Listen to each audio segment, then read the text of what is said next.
The Sher Bahadur Deoba administration has completed 6 months in office. Nothing noteworthy has been achieved during this period, barring the fact that the ruling Nepali Congress held its General Convention, while the government is yet to take initiative to deal with contentious national issues. More unfortunately, the government's preparedness in combating COVID-19 crisis has been lackluster, to say the least. Good morning, I'm Abhyuday Shrestha, and these are the headlines of the hour. Alleged culprits thrive on legal loopholes created by a lack of collaboration between CIB and government attorneys. Lalita Niwas land scam offers a glaring example. An alarming resurgence of coronavirus reported across the country with over 2,900 cases confirmed. Hospitals report increasing number of COVID patients. The Buckingham Palace says Duke of York, Prince Andrew's military titles and royal patronages have been returned to the Queen. The move comes as he faces a U.S. civil action over sexual assault allegations. And hosts Cameroon become the first team to qualify for the last 16 at the Africa Cup of Nations with an emphatic 4-1 win over Ethiopia in Group A.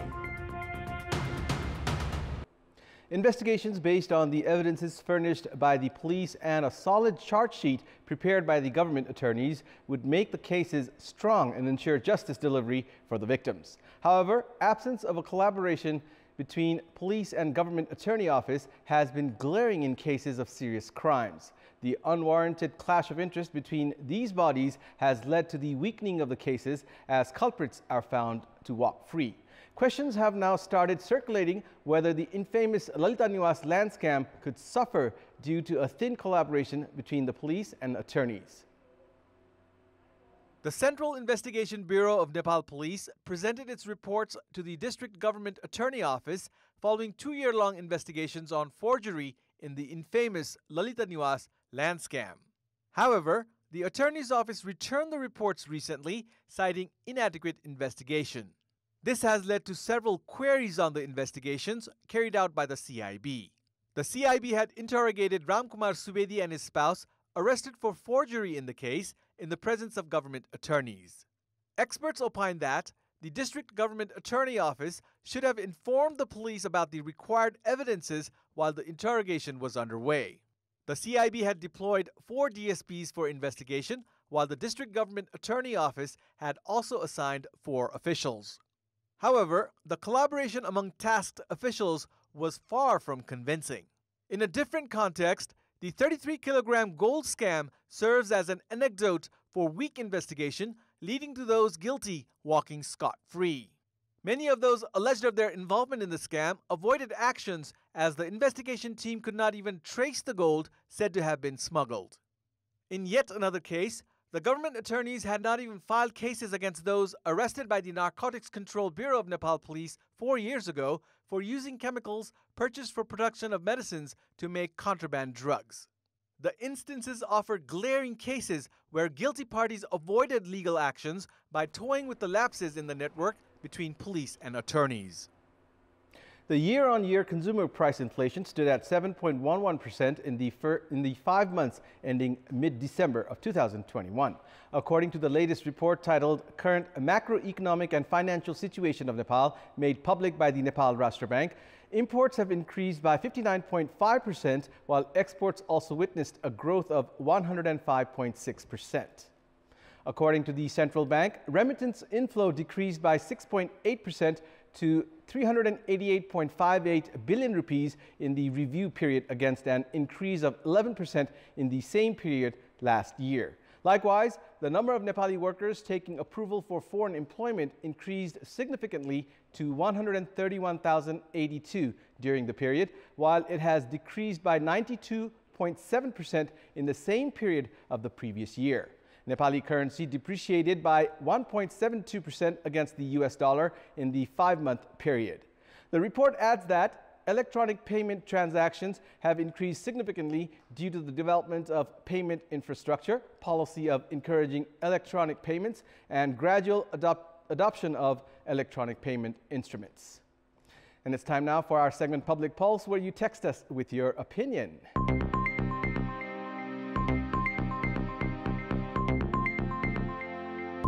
And here's the question. What could be the reason for the government's lack of control over rising inflation? Your options are A. Dependency on import, B. Decreasing productivity, and C. Policy-level lapses. The voting is on. Type NEWS, select your option A, B, or C, and send it to 34001 to share your opinion with us. An alarming resurgence of coronavirus is being reported across the country, with 2,922 new cases confirmed yesterday through RT-PCR tests. Meanwhile, the death toll has climbed to 11,610, with one more fatality confirmed yesterday. Likewise, 631 other cases were identified through antigen tests. Kathmandu reported the highest 1,449 cases, followed by Lalitpur with 317 cases, and 150 cases were confirmed in Bhaktapur. The other high case rate was witnessed in Kaski, that reported 131 cases. Meanwhile, 271 individuals were discharged, as the recovery rate stands at 97.2%.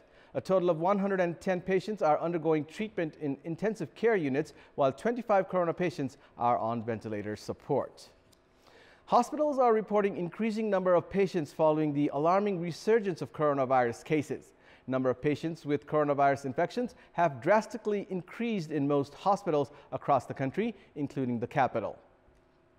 8 individuals are currently undergoing treatment at the intensive care unit ward of the COVID Unified Central Hospital, while 38 others are at the COVID ward. The hospital barely had any patients with coronavirus infections a week ago. Of those currently undergoing treatment, half of the patients had already received vaccines against coronavirus. Likewise, 5 patients are being treated at the ICU in Patan Hospital, while 2 are on ventilator support. 5 patients are at ICU and 1 on ventilator support in the country's only treatment facility for infectious disease, Sukradas Hospital in Teku. Likewise, patients with coronavirus are also increasing in hospitals outside the Kathmandu Valley. While these hospitals are yet to operate at full capacity, the government must consider the managerial aspects in case of alarming level of infections at the earliest. Meanwhile, alarming resurgence of coronavirus is being reported across the country, with 2,922 new cases confirmed yesterday through RT-PCR tests. The Sher Bahadur Deuba administration completed 6 months in office yesterday. This is Deuba's 5th round as the country's executive head. However, his works in the first 6 months have been limited to cabinet expansion and the hosting of Nepali Congress General Convention. Premier Deuba and his government has received widespread criticism over the failure to strengthen the vaccination drive and to increase the testing parameters, despite the alarming rise in number of daily infections in recent time. Analysts have opined the premier is losing an opportunity to improve his image among the public. It had taken the premier 3 months to expand his cabinet, but it eventually led to the Supreme Court controversy, as Premier Deuba was flayed for appointing Gajendra Hamal to the Council of Ministers on the alleged recommendation of Chief Justice Cholendra Shamsher Rana. Likewise, the Prime Minister has been criticized for failing to continue the parliamentary sessions. The much-touted Common Minimum program introduced by the government has also been stranded. The program consists of issues of Limpiadhura, Kalapani and Lipulek, and has plans to address the border dispute through diplomatic level. In the meantime, the government is yet to take a diplomatic note of the recent controversial comments made by Indian Prime Minister Narendra Modi. In our Public Voice segment, we had asked local residents in several provinces regarding their opinion on the 6-month term of the ruling coalition. Let's take a look at what they had to say.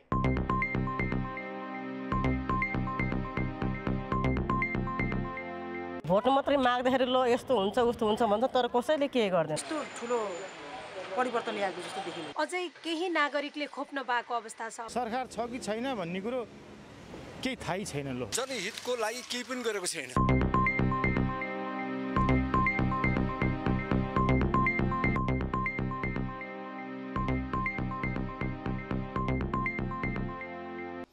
The 9th round matches of the Martyrs Memorial A Division League kicks off from today. 2 matches are slated for today. Manang Marshangdi are up against Sadhabato. These 2 teams are facing each other for the first time in a top-flight domestic tournament. Manang had thrashed Chiasol Youth Club 5-0 in their last match played in Pokhara. Manang, who currently are in the 2nd spot of the points table with 19 points from 8 matches will climb to the top of the league table with a win today. Sadapato are in the 8th spot, just 3 points above the relegation zone. Meanwhile, Armed Police Force are facing 6th placed Himalayan Sherpa Club in another match today. If Himalayan Sherpa win today, they will climb up to the 5th spot. APF are looking to secure their 2nd win of the season. Armed Police Force Club edged Gandaki Province by 2 runs as they secured their 3rd successive win at the ongoing Prime Minister Cup 2020 cricket tournament. In the match played at the upper ground in Mulpani yesterday, APF decided to bat first but were bowled out for a meager 92 runs in 18.2 overs. Despite boasting several national team players, APF lost wickets in quick successions and failed to build partnerships. In reply, Gandaki also struggled throughout their innings and were restricted to 90 runs for the loss of 7 wickets in their 20 overs. In another match played yesterday, Sudur Pashchim secured their 1st win of the tournament as they saw off Karnali by 47 runs. Meanwhile, the match between Tribhuvan Army Club and Province 1 was postponed due to wet outfield. And that's all for the moment. Thank you for watching. Have a good day.